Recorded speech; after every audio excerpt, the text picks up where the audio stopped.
This is for sex workers rights advocates, like-minded individuals.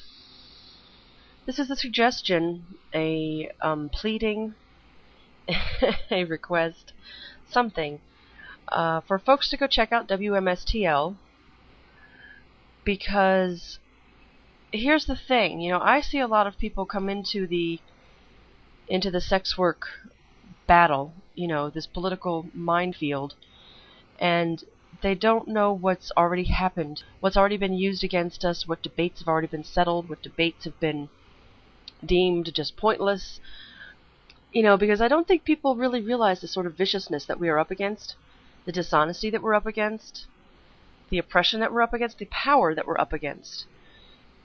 And I think that WMST-L gives you a real good idea of that.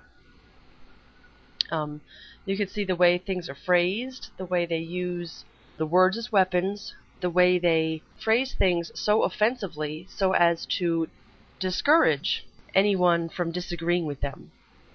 Especially not a sex worker. A sex worker just reading their, introductory crap knows that you're a piece of shit, you better not even fucking bother. You don't matter as far as they're concerned. You're just the tool by which they can continue their careers. Let me just quote one of these pages, read one of these off to you. I think it's page 4. She's responding to Rebecca Wisnant. She co-authored Not for Sale. Rebecca Wisnant is one of those folks who thinks that the radical feminist critiques are never heard, even though they're, instilled in policy all over the world. Somehow they're never heard. Okay. Emmy says to her, silenced and drowned, being defeated and obsoleted by others due to faulty logic or unpersuasive rhetoric is not silenced. I've had to hear plenty of this position that you call radical feminist analysis of prostitution, and concluded that, like its anti-pornography, anti-S&M, anti-transsexual, anti-butch/femme, universalizing, oppression ranking, and sexual hierarchy politics, it is a convenient tool for mostly white, middle-class feminists to pretend that they are working for all women, including working-class women and women of color, while remaining oblivious to their own complicity in the oppression against these women and without working towards the actual processes necessary to bring about the changes working-class sex worker feminists demand, such as decriminalization, immigration reform, drug policy reform, and trans civil rights.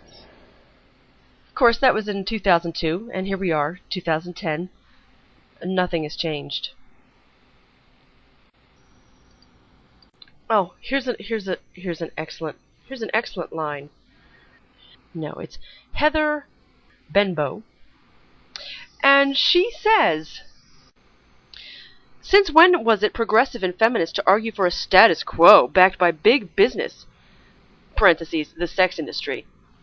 Is the girl working at McDonald's, another multi-billion-dollar industry with exploitive conditions, also a feminist working-class heroine?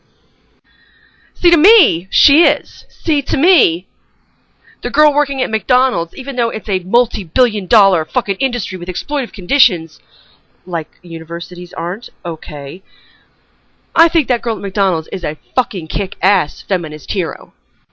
That's a real fucking feminist hero, not these bitches that sit up in their fucking ivory tower, casting blame and judgment on other women.